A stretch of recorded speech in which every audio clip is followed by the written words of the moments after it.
Welcome back to an exciting video. And what we're talking about today is the guy that out-Steve Perry'd Steve Perry.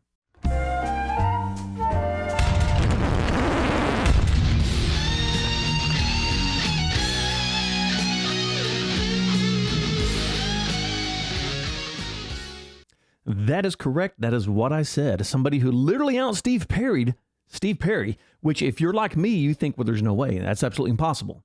Steve Perry is literally one of the greatest voices, and not of my generation, of all generations. This guy is heralded in the world of rock and roll as one of the best singers ever. His voice is absolutely stunning. His clarity, his range, his vocal range is just absolutely insane. His diction is perfect. I mean, you can hear everything this guy says. It is absolutely magical to hear Steve Perry sing. And as everybody knows, Steve Perry, some time ago, he 86'd himself, took off, left the band at the height of their popularity when they were just hitting on all cylinders. So that put Journey into a scramble. And Journey had several singers come in, come out. And they finally ended up with Arnel Pineda. And cool little fact real quick. Where I live, there's a little Filipino guy. His name is Robert. Super nice guy. He's a friend of mine who actually knows Arnel Pineda. They grew up together. And he sounds shockingly like Arnel Pineda. And we have tried a million times to put a band together, me and him, because I would love to have him singing for me. But our distance is just too great. We just can't make it work because we're so far apart from each other. But just a little interesting tidbit that he knows Arnel, and he sounds exactly like freaking Arnel when he sings Journey. It's crazy. But they went through just a multitude of singers. And like I said, they finally ended up with Arnel Pineda, who is a fantastic singer in his own right. But not to take anything from Arnel, he is not Steve Perry. Steve Perry just has that silkiness, that smoothness about his voice. And don't get me wrong, Arnel has done a fantastic job. I mean, he's brilliant. The guy walked in. I mean, it's kind of like Brad Gillis walking into Ozzy Osbourne after Randy Rhoads died. The shoes you have to fill are phenomenally large. And this guy was up to the task. I am not knocking on Arnel one iota. The guy is a beast, and he's been carrying Journey now for 14 years, I think, 13, 14 years, and has done a fantastic job. But when you look down the hall of greats, you have the Jeff Tates of the world, the Brad Delps of the world, the Freddie Mercurys of the world, the Steve Perrys of the world. Steve Perry is a monster in his own right. And one of my favorite Journey songs ever is Mother Father. I think the song is just brilliantly written. The melody's fantastic, and he sings it with such conviction and such passion that I simply did not think anybody would ever be able to sing Mother Father, ever. That is a Steve Perry song. Nobody can touch that. Nobody can touch that. And I remember years ago, I heard a cover. Well, not a cover. I heard Journey doing it with a different singer. And I really didn't think much about it at that point. But the other night I was laying in bed. I usually watch YouTube right before I go to sleep. What cracks me up is when YouTube puts my own videos in my feed for things I should watch. That's just hilarious. But I'm laying in bed. It's late at night. I usually watch YouTube before I go to bed. And I'm laying there with my lovely wife beside me, asleep in her slumber. And across my feed comes Mother Father by Journey. And I kind of just scroll past it. And I'm like, hang on. And I come back. And it is Mr. Dean Castronovo, the drummer. And I hate to admit it, but this guy literally Steve Perry on this song. Now, I'm not going to say he can do that across the board. I'm not going to say that. I don't know. But on this song, I kind of think he did it a little better than Steve Perry did, which I find absolutely amazing because Steve Perry knocks it out of the park on this song. And when I heard this, I was just laying in bed with my mouth wide open thinking, oh my God, what am I hearing? This guy is murdering. He is murdering this song. And dare I say, I think he sang it better than Steve Perry. And that is a hard thing for me to say, being that it's Steve Perry. And the simple fact that I think this guy did it better than Steve Perry on one of Steve Perry's songs. If they were singing somebody else's song, I could easily say, well, yeah, I think Dean did a better job than Steve Perry did. You know, it's whoever's song. But to say that Dean Castronovo outsang Steve Perry on one of Steve Perry's songs is mind-boggling to me. I'm having a hard time hearing the words that I'm saying. But on that note, you got to hear this. If you have not heard this before, be prepared to just be flabbergasted. A word I have not used since probably 1972. Be prepared to be flabbergasted, because this is absolutely shocking, to say the least. This guy absolutely drills this song. So check this out. It's a live version, obviously.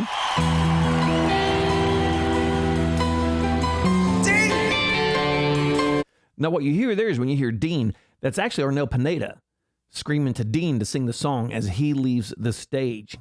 And I got to tell you, man, if I was Arnel Pineda, as great as he is, if I had heard this, I got to be honest, I don't know if I'd come back on stage. I really don't. Listen. This is beautiful.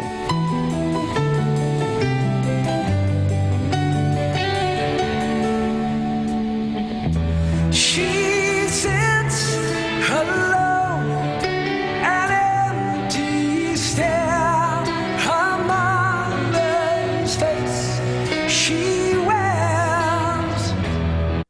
The lyrics to this song are absolutely stunning. She sits alone, an empty stare, a mother's face she wears. I don't know who wrote the lyrics on this, but they were in touch with something or somebody when they wrote this, because the lyrics on this song are equally as powerful as the music is. And the chorus on the song is crazy powerful. One thing I wanted to mention at the beginning, I love it when the guitar and the piano, when they double each other. I think that is just one of the best sounds in the world. I love hearing that, and I love it when bands do that. They do it on one of the Ozzy Osbourne songs, Revelations, where the guitar and the piano overlay each other, and it's just absolutely, actually, that's one of the best bridges in the world. That's one that is just absolutely shocking in that song. But moving on. Where did she go wrong? The fight is gone. Lord help this broken home. Hey, mother.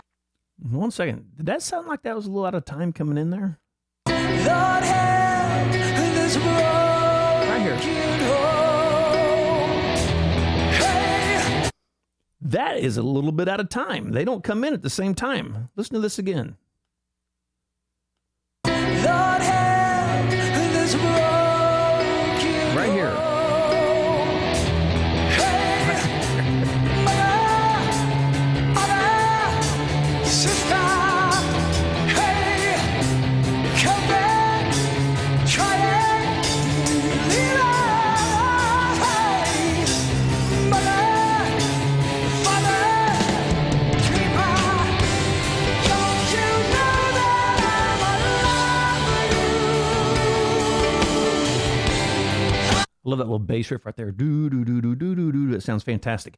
And the amazing thing is this guy singing this song this well, and the good part hasn't even come up yet, while he's playing the drums. And as we move through the song, listen, because the drums, I mean, dude, he is welling on the drums while he's masterfully singing this song. And to me, that is mind-blowing that he's singing this well on this such a complicated vocal piece and playing the drums like this.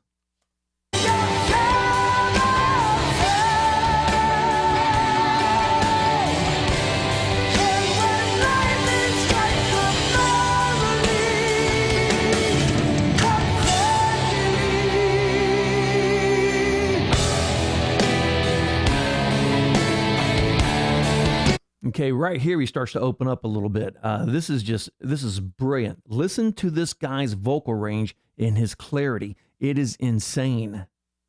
With dreams, take a ride,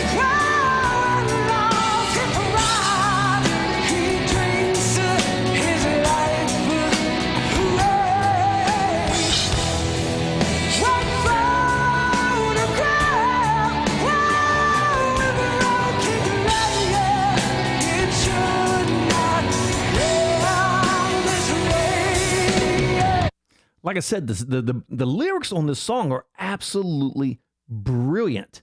Because it's, I don't know how everybody else feels. I love Van Halen. Absolutely love Van Halen. I love Sammy Hagar. I love Eddie Van Halen. I love all that. But I got a little tired of all their music being about girls all the time. It started to get a little old after a while. And when they come out with their last album and Don't Tell Me What Love Can Do, I mean, that was just in your face freaking rock, dude. That was just a brutal song. And I was like, thank God. Thank God. And don't get me wrong, I love Sammy Hagar's Van Halen, or Van Halen with Sammy Hagar, however you want to say that. That is my favorite iteration of it because the music just got a little more serious. It got a little more fuller. Eddie really started bringing in the keys. His tone was by far better. That's where his tone really started to come alive, was when they did OU 812. That was just the best tone he ever had. But what's getting ready to go on here, what you're getting ready to see, is when they go into this little solo section here, and here again, the piano and the guitar double each other, and I just love this. It's not complicated. Jonathan Cain's playing octaves on the piano, and Neil Sean is doubling him on the guitar. And I just absolutely love this sound. I don't know why. I just think it's absolutely fantastic. And this is literally, besides the incredible vocal line and the lyrics, but this is one of my favorite parts of the song overall, and it's one of the simplest parts. I love this.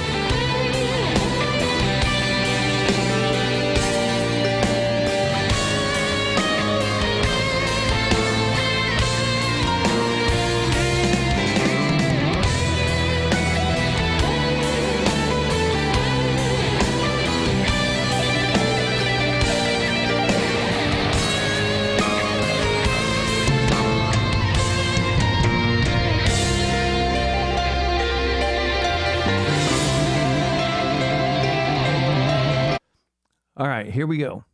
Now, this guy is getting ready to absolutely destroy this song. This is the part, I mean, I was laying in bed and I just got goosebumps listening to this. And like I said, to beat it all, this guy is not only a masterful drummer, the fact that he can sing Steve Perry's music, and personally, I think in this song, a little better than Steve Perry, and he does not miss a beat. It is flawless. Listen to this.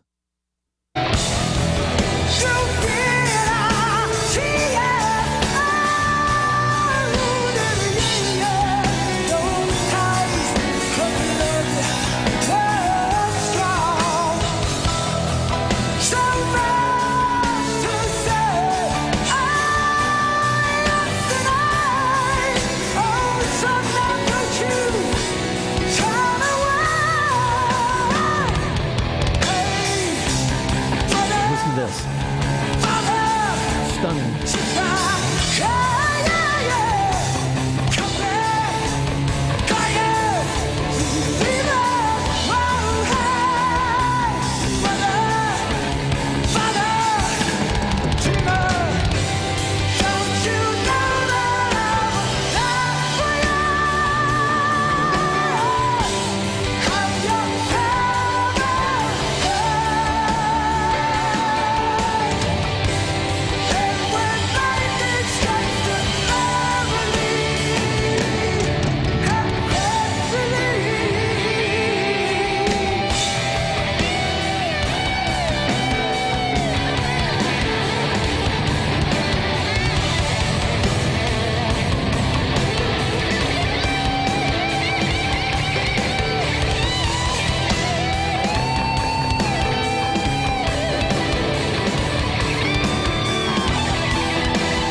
On the original right there at the end, you hear that, ba-na-na. That's actually Steve Perry doing that on the vocal line, which they don't do here, which I kind of wish he would do, but, you know, it's not a big deal. But the fact that this guy can sing this song this well and play the drums that amazingly at the same time, absolutely, it just shocks me.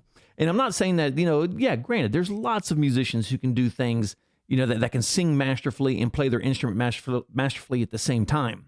The point I'm making is this guy's singing a song by one of the greatest singers in the world while he's playing the drums that well and absolutely kills the song.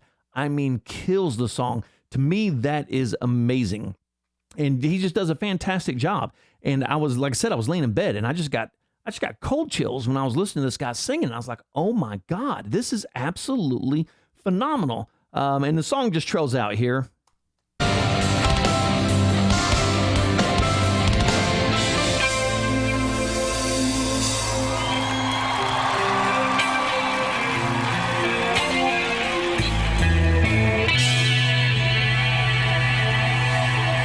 Thank you so much, Las Vegas. Lead vocals, Dean Castronovo. Absolutely amazing.